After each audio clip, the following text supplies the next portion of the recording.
네, 반갑습니다. 절에 오는 이유는 어떻게 보면 딱 한 가지가 있습니다. 인간은 살아가는 데 있어서 약간 불완전한 지혜를 갖고 있거든요. 왜냐하면 이제 자아가 있기 때문에, 자기 중심이라고 하는 그런 생각이 있기 때문에 약간 불완전한 지혜예요. 근데 그 불완전한 지혜를 완전한 지혜로 바꾸기 위해서는 부처님이 가르침, 말하자면 이제 자연의 지혜를 배워야 되거든요. 그거를 가장 알기 쉽게 배울 수 있는 거는 우리 스님들이 아니기 때문에 대승경전을 의지해서 배울 필요가 있습니다.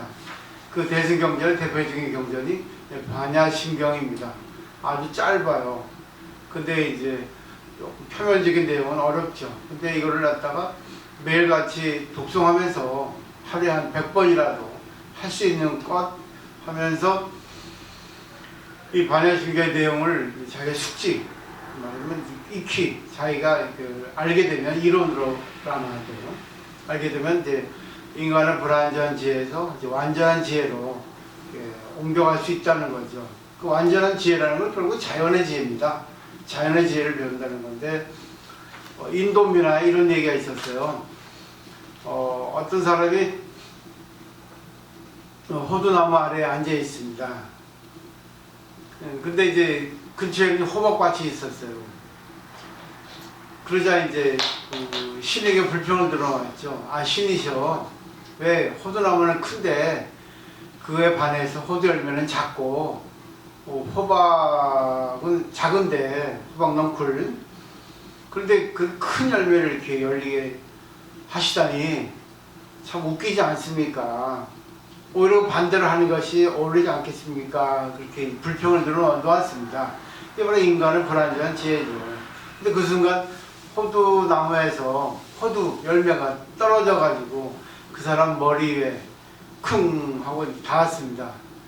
근데 그때 이 인간은 깨달았지. 어리석은 인간은 아, 신이셔. 역시 당신이 올바르시군요. 만약에 거꾸로 호두나무에 호박 열매가 달렸으면은 아마 나는 주었을 수도 있지 않겠습니까? 아, 역시 신이 맞으시군요. 호두나무에 작은 호두 열매를 열리게 하시고 밭에 있는 호박 덩굴에 큰 호박을 열리게 하시다니 역시 신은 완전하십니다. 신이셔. 아, 당신의 완전한 지혜에 나는 그 고개를 숙입니다. 막 이런 정도의 내용입니다. 인도 민화에 나오는 얘기인데 여기서 우리가 배울 게 뭐냐면 뭐 인간의 지혜도 있어요. 근데 다 맞는다는 건 아니죠.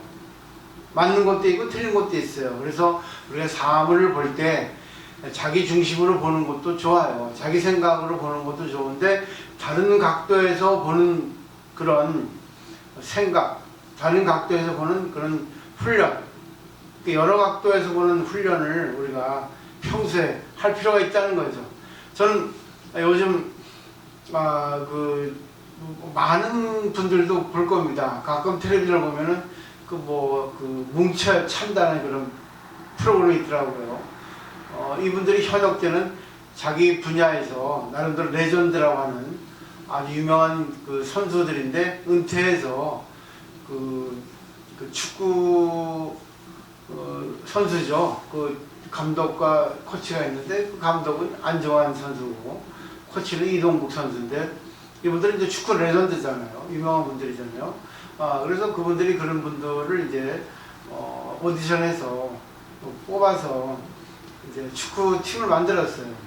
근데 이분들이 자기 분야에서는 레전드를 하더라도 축구를 다시 그러니까 축구를 어느 정도를 하고 있죠.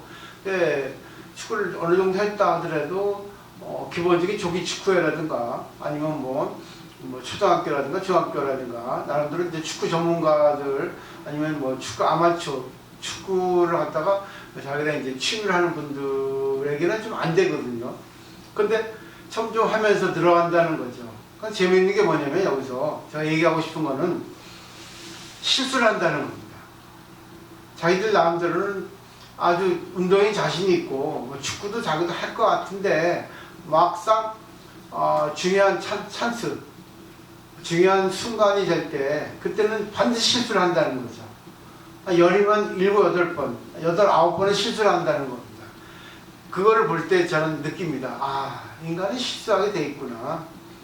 뭐 요즘에 뭐 손흥민 선수도 뭐 잘하지만 실수가 더 많잖아요. 야구도 마찬가지입니다.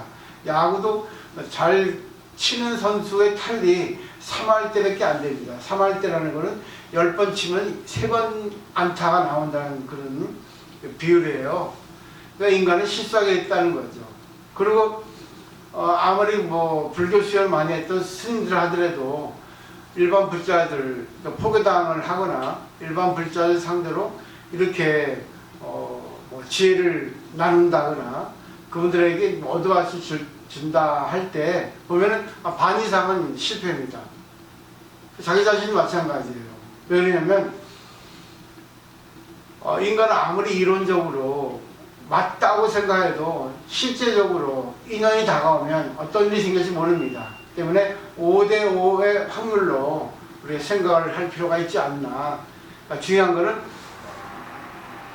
내가 이런저런 생각을 해도 실제로 어떤 결과가 나올지는 이제 신이 알아서, 자연의 지혜죠.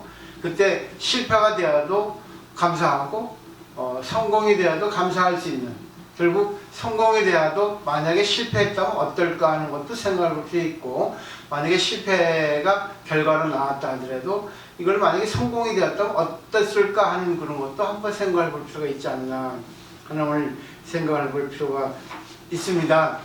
그래서 오늘은 이제 이런 내용을 가지고 왔어요. 그래서 반야신경에는 무라고 하는 글자가 무려 한 21번인가 21번인가 아니불자도 뭐 7번인가 9번인가 총 합해서 부정사가 한 30번 정도 나옵니다. 그럼 없다 아니다 라는 건데 실제로 없고 아니다는 건 아닙니다. 단지 당신이 생각하는, 당신이 어떤 인연관계를 맺어서 볼 때 하고 어떤 일에 있어서 관계를 할 때 너무 익숙하게 자기 중심으로만 생각하지 말라. 다른 입장도 생각하고 또 제3, 제4, 5 이렇게 여러 가지 관점에서 생각을 해볼 필요가 있다. 그리고 자기가 생각한 대로 했다 하더라도 결과에 뭐 관계없이 여러 관점으로 결과를 분석할 수 있는 그런 자기를 만들었으면 하는 바람이다 라고 부처님은 우리들에게 가르쳐주지 않을까 하는 생각을 해봅니다. 근데 너무나 우리는 일상생활에 익숙해져서 고정관념이 됩니다. 선입견이 됩니다. 자신의 어떤 잣대가 형성이 됩니다. 이것도 틀린 건 아니에요. 근데 반은 맞고 반은 틀리다. 그리고 이것이 적용되는 것도 반은 맞고 반은 틀리다.